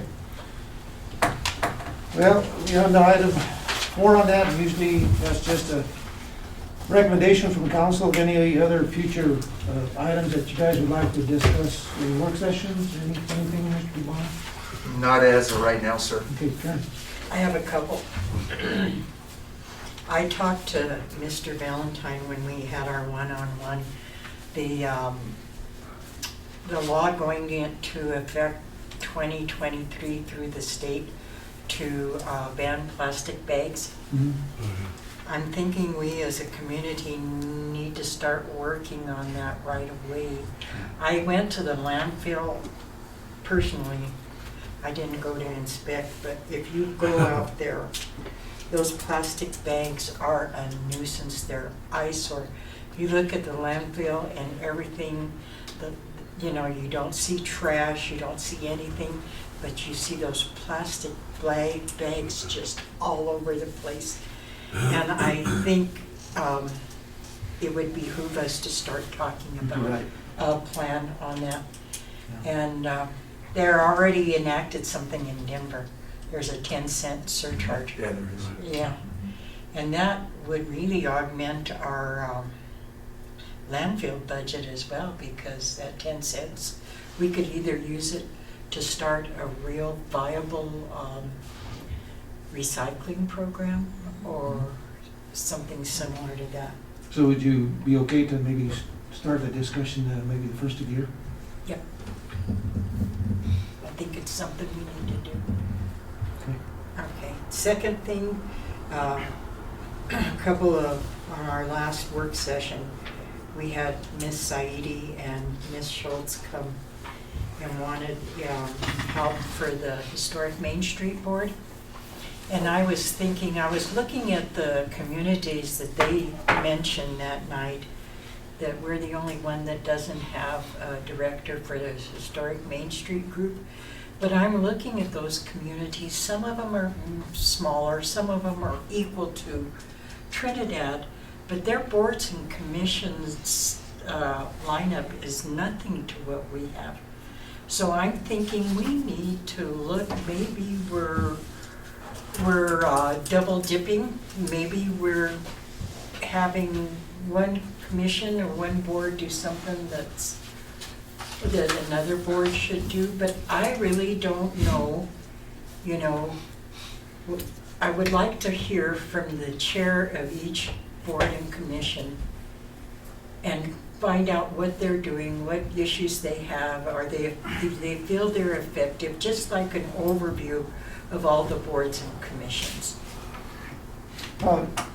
In that answer, and I brought this up when that discussion came around, and I'll ask council now, my idea there is I can contact our two state legislators to see, because I feel that this Main Street program was enacted in the unfunded mandate. And I think that they need to fund this. So maybe it'd be a good idea to contact them, and I'm willing to do that, to see if they'd be willing to put some legislation forward for a yearly basis to help fund that. Right. Do you see any issues with that, Mr. Alton? No, but I have considered that question. As a matter of fact, I think it was Sky who mentioned maybe and again, we haven't even hired a grant writer yet, but we're already going to throw another job at them before we get them here. But maybe we can get the grant writer and add duties of Main Street to that too. But I'll accept all state monies. I'll contact them, and I've got another idea when it comes around. Okay, and one last thing I'd like to discuss again. I don't know what the correct title to what we were working on with the capital improvement projects. Remember our wish list that you asked council to do, and one of them was the covered swimming pool, one was the West Main Street. I can't remember what the others are. But maybe we should go back, because I know city staff is concerned about the viability of that covered swimming pool. So I'm thinking, instead of earmarking that money, maybe we should go back and revisit that list and say, okay, have our priorities changed? Do we need to switch? Because I'm thinking, and I hope council agrees with me, that this Greenway project is probably going to be our top priority, so we maybe should reprioritize those other projects to see if they're still doable. Sure, we can do that. What I'm thinking, I'm pretty sure we put $1 million toward the river project. Okay. Yeah, we did. River trail, and we council directed those by resolution, but that doesn't mean they're set in stone by any means. I really want to bring something forward to council. I know that the community and all the surveys they did said, oh, we need a covered pool. All right. But before we go there, I wanted to bring forth something more concrete so that you can see the cost and see if that's the direction we go. And then that money, by resolution, can be recategorized. And that's what prompted me, because it was mentioned in a meeting. Yes. So if I don't want us to waste staff time, and I don't want to have that money sitting there waiting for a project that's probably not affordable. If I could please, just in speaking with most all of you individually, aren't a lot of you kind of off the notion of a covered pool? And maybe not, I'm sorry, and I know it's a work session, no decision making, but it just seems like the staff, you know, the money that would be required for staff, if you aren't comfortable saying. I guess the best answer to that is we're all concerned. Okay, Yeah, we're okay. concerned. We've All right, never good. seen a total number of what it's gonna Okay. cost to man the thing and everything, so Okay, it's hard to okay. say we need to take it off the plate Understood, without seeing understood. what positions and costs would be. I'm sorry, Yeah. okay, That's, thank that's you. why I said the Thank last you. time this came up is for me to be able to make an educated guess on this would be to have a cost analysis and a pro forma for at least 5 years for operations. Okay. And we have 2 people on staff now that had Exactly. experience with the rat. Jared should be able to help with Jared that. and Cheryl Navarrete, our finance director, was working in Raton at the time, and she had grave concerns about the financial problems that they had. And she worked for the county, and the city's the one that did that, but they had to go out for a Yeah. bond to So I think finance we that. need to go back and look at our list. Yeah, my only, I mean, that's kind of in the subject, except I wasn't too worried about the pool part because I know you need to get figures done on that. But I did ask you about other projects that, how they're coming along because, like I say, it seems like we get a project started or we want one started and we always wait.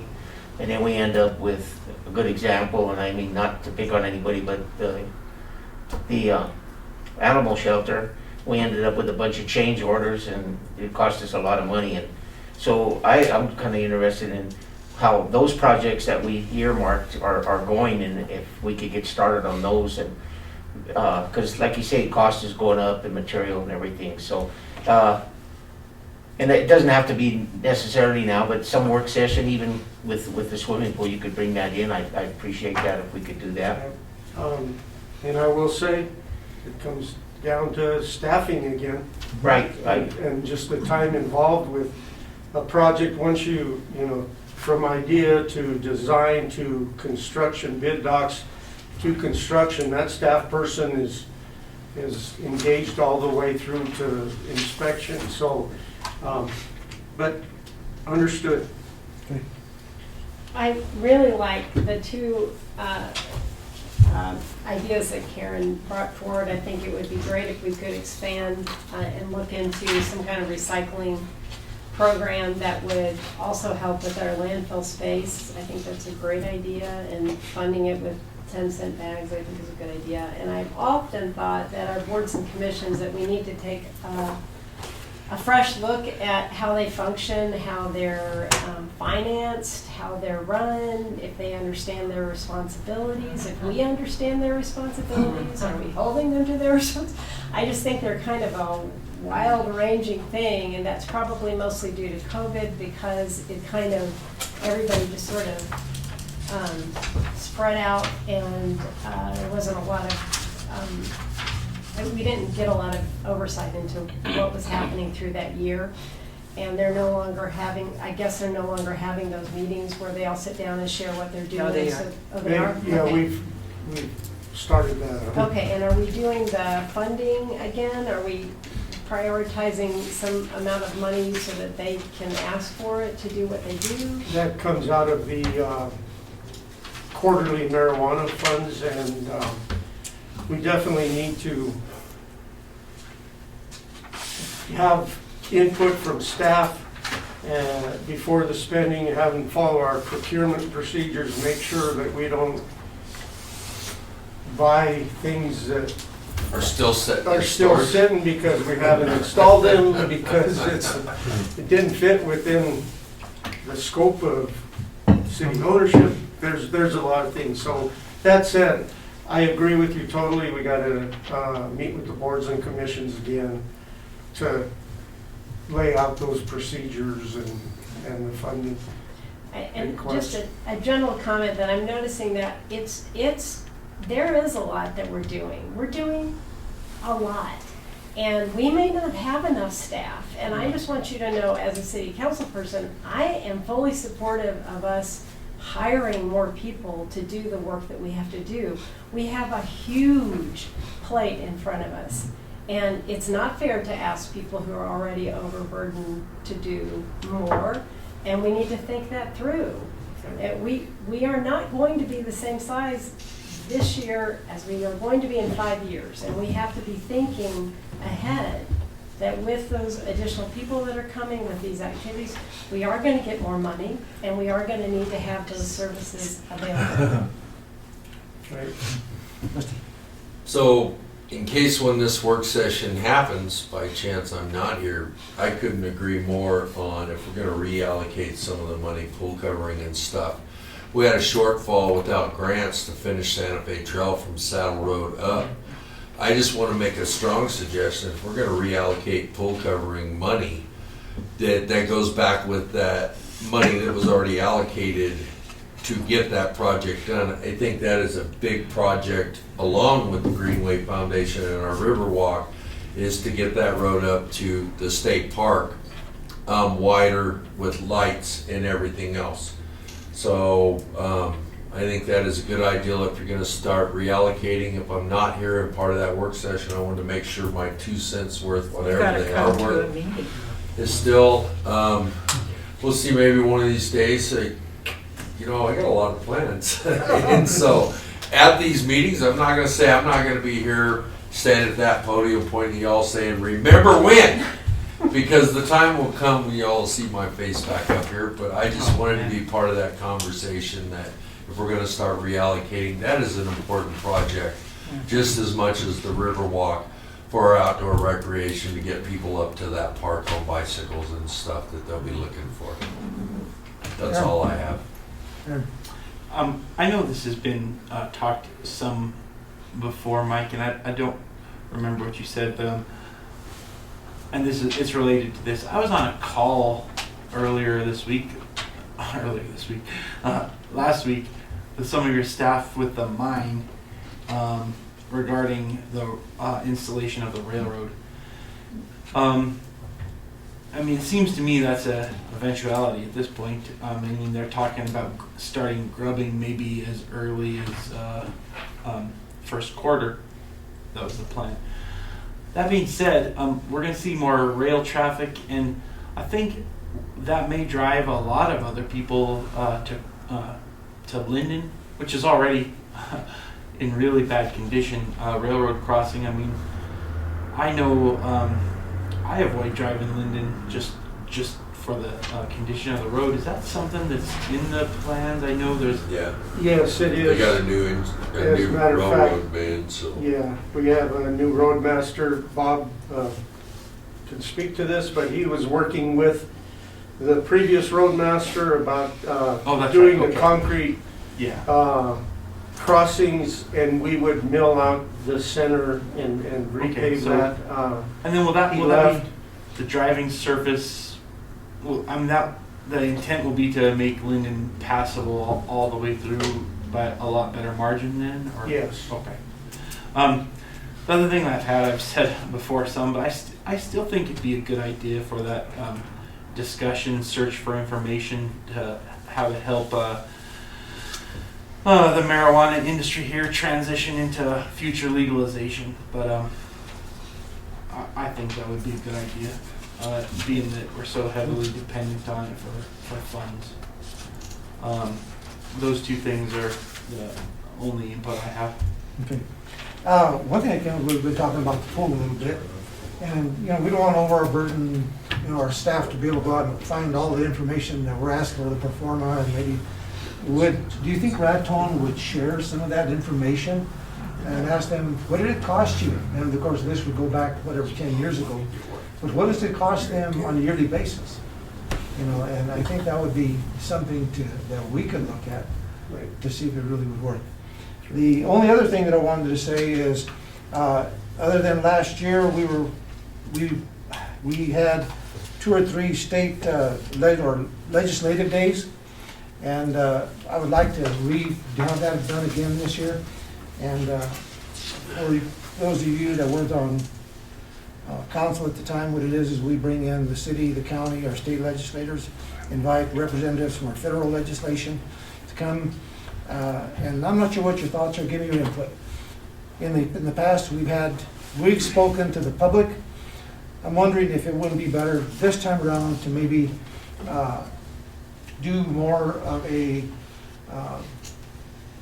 listen to the public and let them ask us questions. rather than us telling them what we're doing. And I think it would be, so it might be better. Any thoughts there? Huh? That's a good idea. Well, you know, that one year, that last time we had the legislative roundtables, I believe the county was supposed to sponsor that, and it ended up, they didn't, and city staff ended up doing it, right? So this time around, it would be the city completely. Just complete, I don't think, you know, I think the KISS theory works really well, and that's one where keep it simple, stupid, and just with us. I mean, we have more than enough to handle within the city. I think that's a great idea. It is. So do you think having the county there as well, or not? No. What's council's thought? I think it's a big mistake not to be more involved with the county and not separated from the county and everything that's going on around here. There's just too much coming on, and there needs to be a better working relationship between the county and the city. Well, I don't mean that. I don't mean that. I mean, like, when mayor does his state of the city, instead of state of the city, we'll just. I would still do the state of the city at the Would beginning. you? Oh, yeah. That's But I think totally- when you're involving all the legislators and you're talking about just the city do it, you ask our opinion, I think it's a mistake not to involve the county. I agree. I agree with that.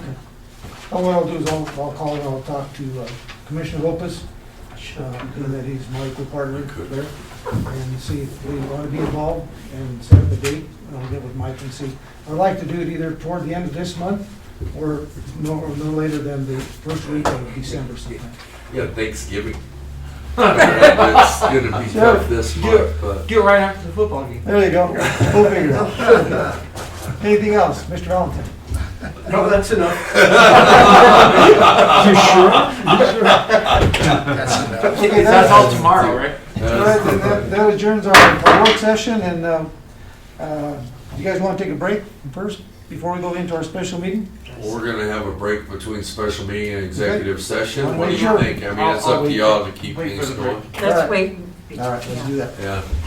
Okay, let's now go into our special meeting. Today is Monday, November the 8th, 2021. The time is now 6:49 PM. The special meeting of the City Council will now come to order. I'll need a roll call. DeBono, Here? Goodall, Here. Griego, Here. Ogletree. Here. Shu. Here. Williamson. Here. Rico. Here. We have a couple of items. Item number one is award of a bid for the Puerto de Colorado Americana Roadway and Baca Ditch Project 18-2019 to the Purgatory Valley Construction in the amount of $2,579,957.35.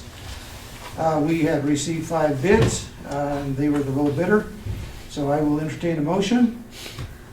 I move that we accept the PDC bid for 2.5, 79557 and 35 cents. Second, Second. okay, discussion, Mr. Just.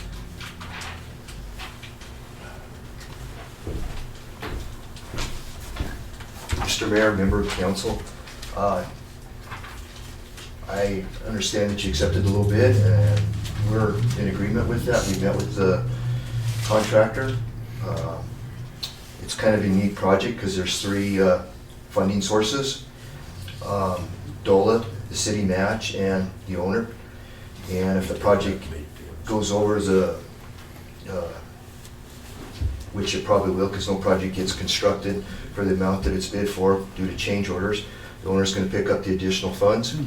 So that would be Kip Hamden LLP and La Puerta LLC. Is that written down, that they will- It's in our development agreement. Okay. Yeah, we made sure that was in there So I when want we to make sure approved it's all that. known. Yeah. So it's a unique project. It's been a challenge. So we're excited to get it going. We've been waiting. So Do we appropriated the 600,000 before? Is this money already there, or do we have to come up with it? It's appropriate. it's Yeah, appropriate. It's We been, have it. okay, yeah, I just wanted to make sure. When we got the grant, we made that money was appropriate. Any comments or questions, Mr. DeBona? No, not right now. Karen?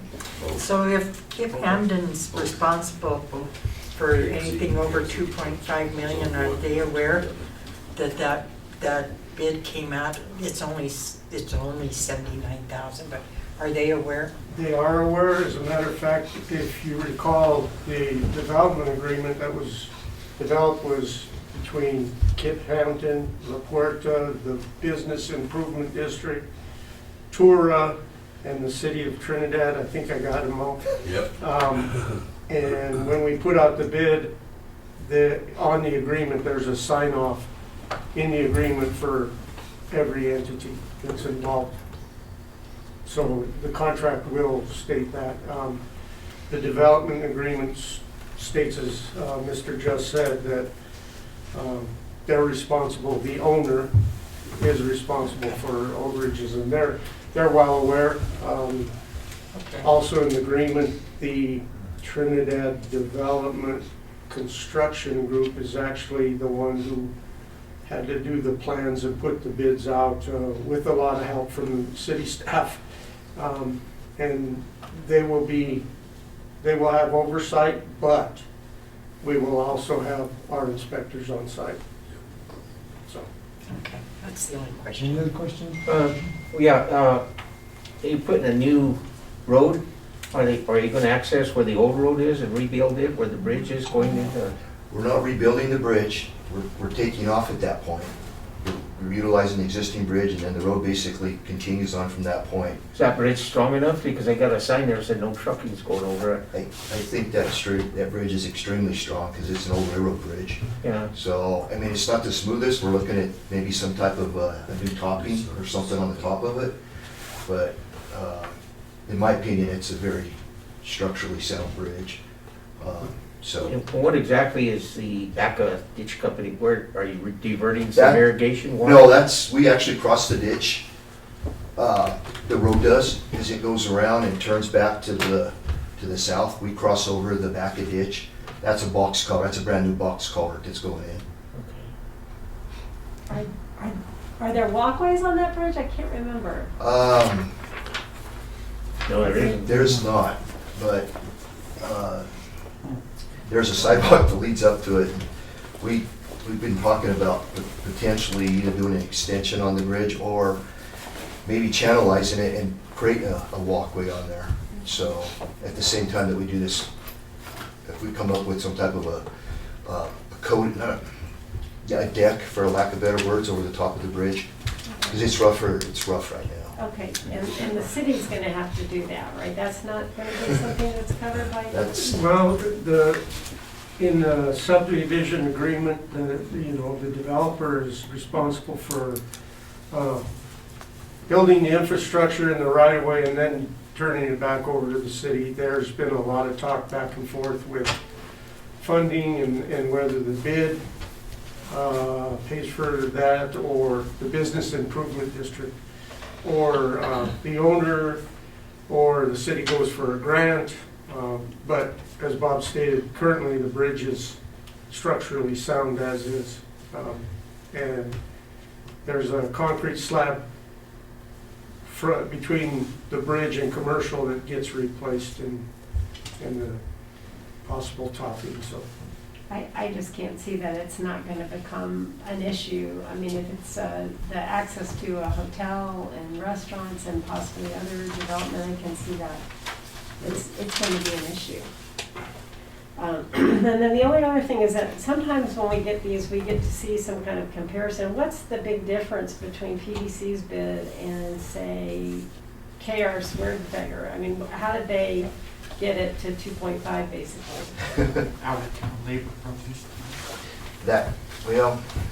There's a lot of things. So I mean, as soon as we got it, we started breaking down, because we had how many items were there, Mike? About 110. 311 by 17 sheets, very legible of bid items in there, and that's why we didn't give it to council. That's okay. It's like, Yeah. We created a spreadsheet. We actually identified which contractor had the lowest bid on a particular item, the highest bid. Then we went across it and looked at it just for instance, that box, I think, that box culvert for the ditch is 117,000 and some change.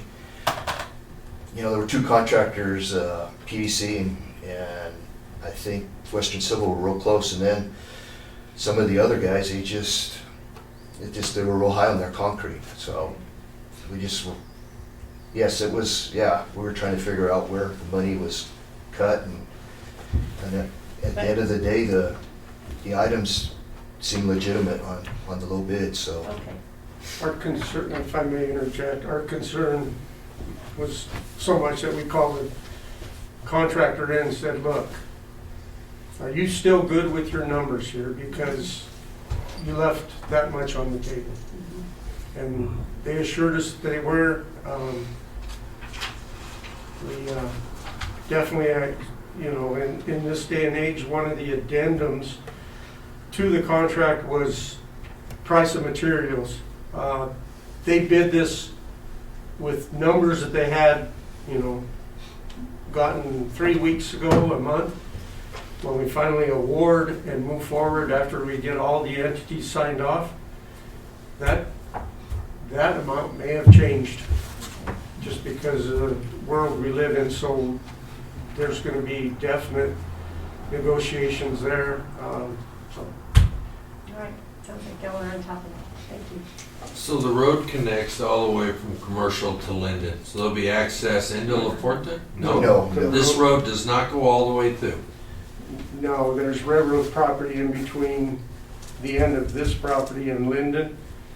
So we don't have access. The road goes through and curves and connects into Lombardi, which ties to Cottonwood. But we're not Vine, Prairie. There's a section of Cottonwood and Lombardi that we're not constructing at this time. We had the right of way in the future if we wanted to tie it in, but because Cottonwood is paved up to a point, and then it's a dirt road on. So we've got the new sewer line all the way through. The water line is not in yet. No, water line is within this project parameters, and then from their eastern edge of their property, they're responsible for tying a 12-inch main into Linden Avenue. On their dime, we have the permits from the railroad for the water line. So we loop that 12-inch main from commercial to Linden. Correct. So this road's going to go to the Garden Hilton, and that's pretty much the end of it. It'll eventually, it ties into, like Bob said, into. No, not eventually. I mean, this part of the bid goes to. Correct. The Garden Hilton, and that's it. Well, no, it goes by the Garden Hilton and around, and they have other lots that they're going to develop. It'll be, that's what I was wondering. Yes. So it is going to service the new development lots that'll have all utilities already in place. Yes, correct. Water, sewer, taps for new businesses. Correct. That was my concern. All right. Correct. All right. I'm done. Your turn.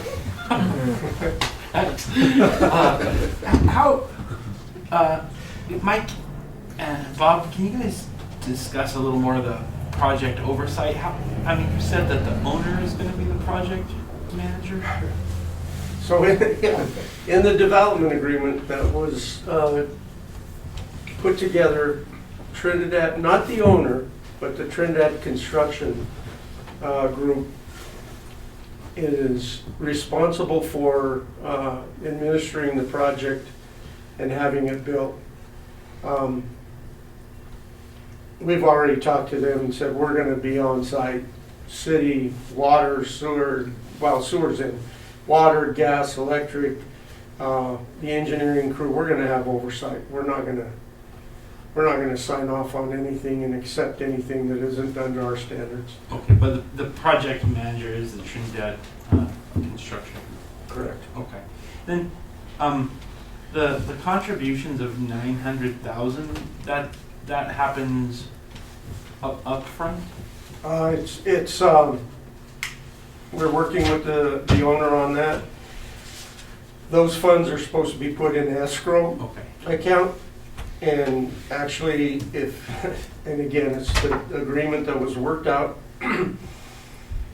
The developer, or the contractor does its work and submits for a pay estimate.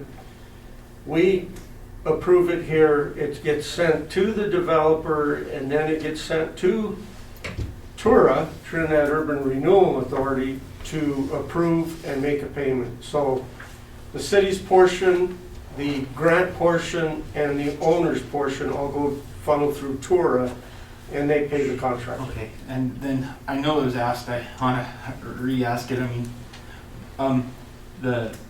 any excess past 2.5 million, that's memorialized somewhere that's not us. It's in the development agreement. Okay. So, yeah, I appreciate all the effort that's put into this. It seems complicated. I just a quick, I don't mean to jump back in. So I know we've done at least one extension on the DOLA, haven't we not? Yes. Do we have an end date on this grant, and are we going to be able to get another extension because that date's coming up again, is it not? We have the extension to December of 2022. Okay. Barring any unforeseen, supply issues, we better be done by then because I know we there'll be a hotel up, I think. Yeah, I know we had that conversation, but I just couldn't recall what the dates were on the And that DOLA. was our first extension, and they usually, Okay. if we're underway, we're. All right. Yeah, we're looking at 180 construction days. Yeah. So it puts us, depending when we actually sign the notice to proceed, that's when the clock starts ticking, so. Into June sometime, yeah. My concern anytime that we go forward with a project of any magnitude, of any size, are change orders, which is pretty common in the industry. And I just don't want us to then come back and say, we got all these change orders and it's gonna cost you another 500,000 or 100,000. How are we going to protect ourselves there? We have our funds identified. The Trinidad Development Group is overseeing the project. The La Puerta and Kim Hampton LLC are guaranteeing any overages. So I'm sure there's going to be a lot of scrutiny on any change orders and why they're requesting that. And I just don't want us to have to stick up another 100,000 or more, which is easy to do in a project of this size. Understood. Okay, thank you very much, Mr. Jessica. Thank you. Thanks, Bobby. On to item 2, executive session. Oh, yeah. Yeah. Call vote, please. DeBono? Yes. Goodall? Yes. Griego? Yes. Ogletree? Yes. Shu? Yes. Williamson? Yes. Rico? Yes. I was going to look this one more yet. Yeah, I know. On to item 2, executive session for a conference with the city's attorney for the purpose of receiving legal advice on specific legal questions under CRS section 24-6-402 4B, litigation update. Motion to go into executive session. So moved. Second. Okay. Call roll. DeBono? Here. Yes. Or Yes. Yes. Here. Yes, sir. Here. I was talking, Yes. Sorry. Griego? Yes. Ogletree? Yes. Shu? Here. Williamson? Wait. Yes. Yes. Rico. Here. Yes. I'm here. Present. I'm here. Okay, let's go ahead and take a break. We're not going to come out and vote on anything. Oh, shit. That's been a long